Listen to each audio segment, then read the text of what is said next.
Car City Museum, where we're doing a Stutz display showcase of 5 Stutzes, one of each body style. And we'll start with the Bearcat convertible, which is a 1979 car, of which they made about 6. And it is built on a 1977 chassis, Pontiac Grand Prix, and the bodies were built in Torino, Italy.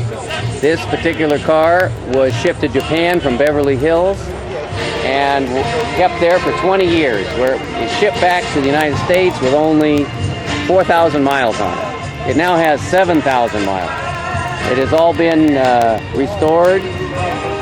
All the chrome's been redone, all the gold plate, and the car is now in pretty good shape. It has a 403 cubic inch engine in it.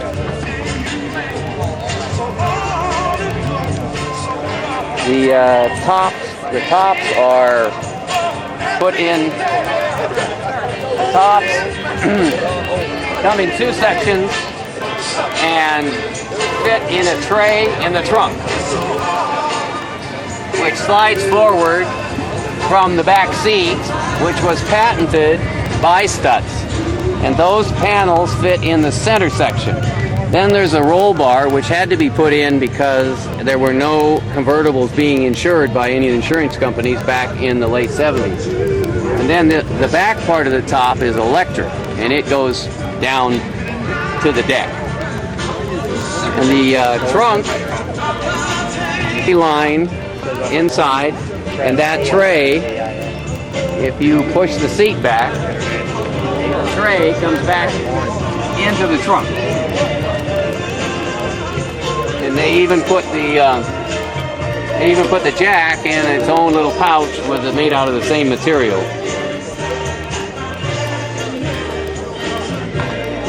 The cars in California, and this is a California car, came with Vogue tires, which it's signified by the gold stripe on them, and they're still made. So when this car was redone, they put new wheels on it from Japan. They put new tires on it and had it repainted. This is a 1975 Stutz Blackhawk, and it was the first car that I bought back in 1984 in Riyadh, Saudi Arabia. The first owner was Faisal bin Fahad, the Minister of Youth and Sports, and he was the son of King Fahad at that time. The car has just undergone a 3-year complete restoration with all new body, and body work any rust was taken out. I had the chrome all redone up in Tennessee. The interior, I had the leather all redone and put maroon piping on it to match the upper color of the car, which the car was originally white. And the dash was redone, and the new side pipes. This one is the first one that I converted from the fake side pipes to using Patriot side exhausts. And now I have 3 of the 5 cars have real exhausts. The only ones that I didn't convert were the Bearcat and the very first one, the 71.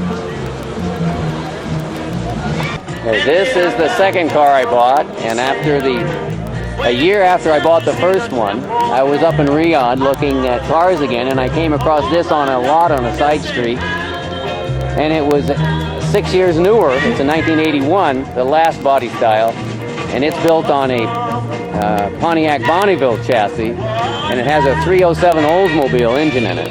But it was like brand new, and Saudi Prince had owned it. It was actually a son of the Crown Prince, Abdullah, who is now the King of Saudi Arabia. And the car was on sale for 55,000 Riyals, which is $15,200. And I knew enough about Stutz's by that time to know that he paid $84,500, or at least the Saudi Treasury had paid for that. So I borrowed $100 from the guy I was with and put it down on the car, and I flew back in a few days to get it. And they tried to buy it from me because the word got out that they were selling it too cheap. And they wanted to give me $1,500 not to take it. but I said that if I didn't take it, I'd never forgive myself. I'd be kicking myself in the butt for the rest of my life. And that's been 25 years ago, and I'm still glad I bought it. Back in 1986, that's the paint job that's on it now. I had it repainted. But other than that, it's basically stock. It has about 20,000 miles on it right now. The 1972 Blackhawk, which was first owned by George Jones, who was not the singer, but a very wealthy man who made his money in the 60s in commodities. He had the car for 32 years, and it had 14,000 miles on it. It now has 17,000 miles. He painted it the chocolate color. The side pipes, he had his last wife, didn't like the side pipes, so she had them taken off, and that's when he had the car painted in 1992. You can see the hole in the side of the fender is missing because they took the whole front end off and welded it up. Excuse me, sir. The first owner's wife didn't like the side pipes, so they took the whole front end off and welded up the fenders and filled the hole. So when I got it, I wanted to return it to more or less stock, and without taking the whole front end off, I put the side pipes back on it and made them real. So those are real side pipes, but the only one I have that they come out underneath the fender instead of through the fender, which is the way it came stock. He had just put in a $5,000 all-new interior in it before I bought it. And once I got it, I decided that I wanted to try and make a hot rod out of this one. Now, it had a 455 engine in it, but I went online and bought a 550 horsepower Pontiac engine with Edelbrock heads and a big comp cam and fully built up, and put it in it. And I also had to replace the transmission and put in a heavier duty transmission to handle the extra horsepower. And it has worked out really well. It runs like a top, and it sounds like what it is, the 550 horse engine. This is a 1971 Blackhawk. It's the last car that I bought, and it came out of Los Angeles, and it was one of about 26 that were made the first year. It has a 400 cubic inch engine in it. And it was made at the plant where they make the Maserati cars. And if you look on the inside, the dash, all the instruments are from Maseratis, and the seats themselves are out of a Maserati and have electric headrests. They're the only ones of all the cars that are that way.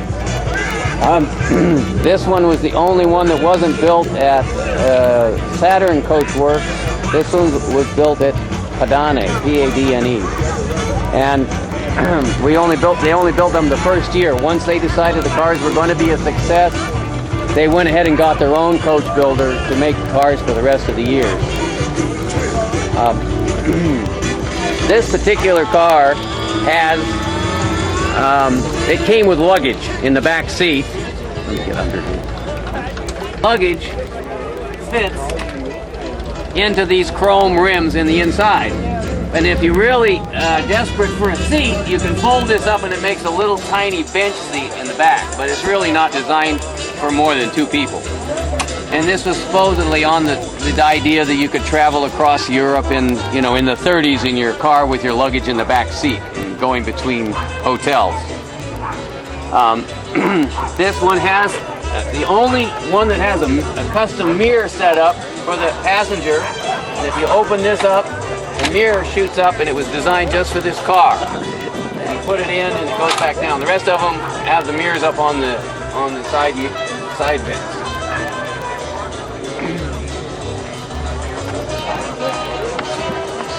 This car was modified by George Barris, and the coach work up here and the soft top. None of the Stutzes ever came with a soft top, so that was put on after the fact in Hollywood.